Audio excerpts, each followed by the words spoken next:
जय संविधान, जय भीम, महात्मा गांधी की जय, गोडसे मुर्दाबाद।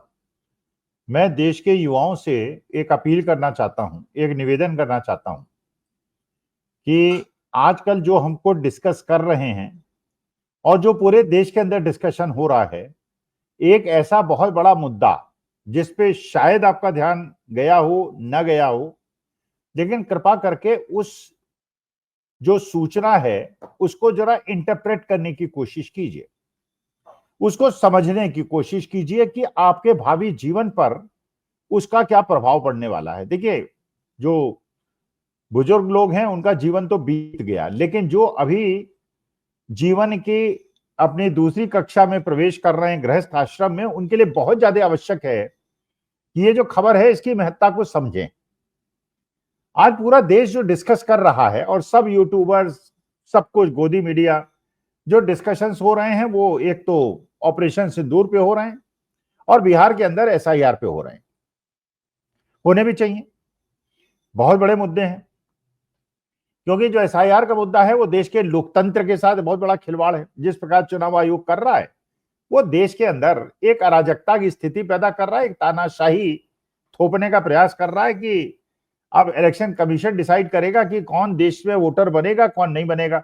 और अगर इंडियन नेशनल है तो वो वोटर क्यों नहीं बनेगा, अगर वो वोटर है तो इंडियन नेशनल क्यों नहीं होगा, ये देखना। लेकिन जो नेशनैलिटी, सिटीजनशिप डिसाइड करना है होम मिनिस्ट्री का काम है, लेकिन चुनाव आयोग उसमें लग गया, क्योंकि सरकार ही चुनाव आयोग है, उस चुनाव आयोग ही सरकार है। तो ये एसआईआर का मुद्दा चल रहा है जिससे पूरा विपक्ष और बिहार की बहुत बड़ी जनता उसके खिलाफ उठ खड़ी हुई है। और दूसरा मुद्दा जो उठ रहा है वो है ऑपरेशन सिंदूर का। ऑपरेशन सिंदूर में प्रश्न उठ रहा है कि आपने पहले पुलवामा में कुछ हो जाने दिया, 40 जवानों की शहादत हो जाने दी, एहतियाती कदम नहीं उठाए, किसी को दंडित नहीं किया, कोई जांच नहीं हुई।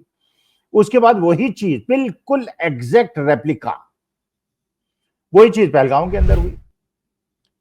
पहलगांव के अंदर आश्वासन दिया लोग आ जाएं, लोग चले गए, पर्यटक पहुंच गए, 2000 पर्यटक एक जगह मौजूद थे, कोई सुरक्षा व्यवस्था नहीं, कोई पुलिस नहीं, कुछ नहीं, और उनकी नृशंस हत्या कर दी गई।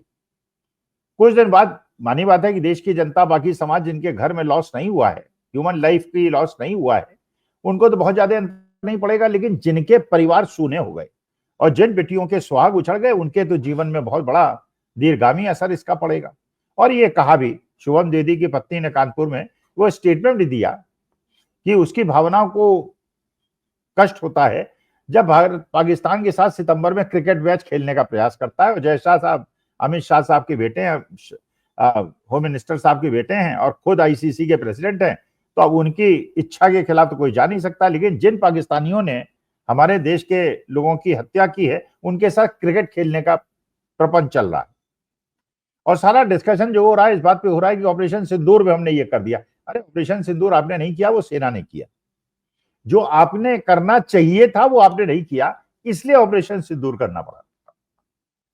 अगर आपने सुरक्षा व्यवस्था करा दी होती और हमारे जवानों की शहादत न होने दी होती पुलवामा के अंदर, या पहलगांव के अंदर आपने पर्यटकों की शहादत न होने दी होती, तो ऑपरेशन सिंदूर का और बालाकोट ऑपरेशन का कोई आवश्यकता ही ना पड़ती।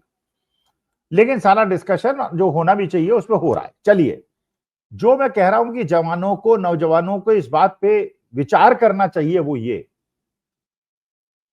एक बहुत बड़ी खबर है जिसको शायद आपने ग्रहण कर दिया, कुछ लोगों ने ध्यान दिया, कुछ लोगों ने डिस्कस करने का प्रयास किया।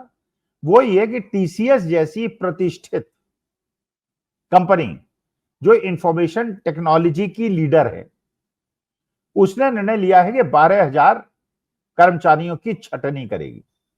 अभी तक तो छटनी हो रही थी, गूगल में हो रही थी, अभी छटनी हो रही थी माइक्रोसॉफ्ट में हो रही थी, मैन्युफैक्चरिंग ऑर्गेनाइजेशंस में हो रही थी, बैंक्स में हो रही थी, लेकिन अब छटनी शुरू हो गई उस इंडस्ट्री में जिस इंडस्ट्री में हमारे युवा सपना देखते हैं अपने जीवन को बनाने का, अपने कैरियर को बनाने का। और आप जानते हैं कि भारतवर्ष आईटी इंडस्ट्री के मामले में विश्व के अंदर एक विशेष स्थान रखता है। और कंपनियां कौन कौन सी हैं? सबसे बड़ी हो गई टीसीएस हो गई, इंफोसिस हो गई, विप्रो हो गई, टेक महिंद्रा हो गई, फिर मीडियम लेवल की और स्मॉल लेवल कंपनी भी हजारों हैं और बड़ी प्रतिष्ठित हैं और विदेश के अंदर बहुत बड़ा काम करती हैं। अब जरा इसका विश्लेषण कीजिए, तो 12,000 नौकरियां जा रही हैं केवल टीसीएस में, इसका माने बाकी आईटी इंडस्ट्री की क्या हालत है? ऐसा तो नहीं है कि टीसीएस जो है कोई फिसड्डी ऑर्गेनाइजेशन है, one of the best IT companies in the country. Infosys में क्या होगा, विप्रो में क्या होगा, टेक महिंद्रा में क्या होगा? और अगर आईटी इंडस्ट्री जो लीडिंग इंडस्ट्री है देश की, अगर उसके अंदर छटनी होंगी, तो ये जो हजारों लाखों यूनिवर्सिटीज, प्राइवेट यूनिवर्सिटी खुल गई हैं, जहां बच्चे लाखों करोड़ों रुपए की फीस जमा करके डिप्लोमा और डिग्री प्राप्त करते हैं और पीएचडी करते हैं, इनको नौकरियां कहां मिलेंगी? सरकारी नौकरी मिल नहीं रही। आर्मी को आपने अग्निवीर बना दिया, लीडिंग इंडस्ट्री में एक कंपनी 12,000 लोगों को निकाल रही है। तो इसका मतलब ये, अच्छा ये आईटी इंडस्ट्री में मंदी का मतलब क्या है? भाई बनी बात है कि जब मैन्युफैक्चरिंग और बाकी इंडस्ट्रीज अच्छा काम करती हैं, प्रॉफिट ज्यादा कमाती हैं, तो अपना आईटी मॉडर्नाइजेशन करती हैं। और विदेश के अंदर अगर इस प्रकार की प्रगति होती है, तो जो पैसा कमाती हैं उसको आईटी मॉडर्नाइजेशन में खर्च करती हैं। इसका मतलब यह है कि अगर वो आईटी इंडस्ट्रीज में रिसेशन आ रहा है, इसका माने जो ऑर्गेनाइजेशंस उसको बिजनेस देती हैं उनमें रिसेशन आ रहा है।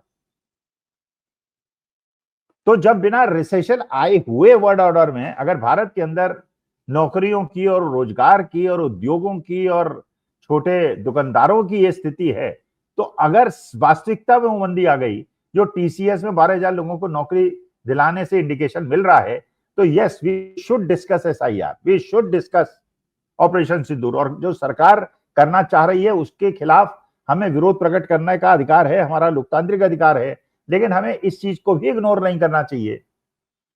जो ये इंडिकेशन दिया है टीसीएस ने, हमारे देश के युवाओं का भविष्य कितना अंधकार में है, इसलिए इस पे भी ध्यान रखें और युवा इसके विश्लेषण करके समझे, अपने कैरियर को प्लान करें, वरना बाद में जब आप पछताएंगे और आपके माता पिता निराश होगी और परेशान होंगे और आप भी परेशान होंगे, तो मेरी बात का ध्यान रखिएगा। लेकिन ये टीसीएस में 12,000 लोगों के नौकरी निकाले जाने की जो स्थिति है, जो खबर है, इसको सीरियसली लीजिए। नमस्कार, धन्यवाद और प्रणाम।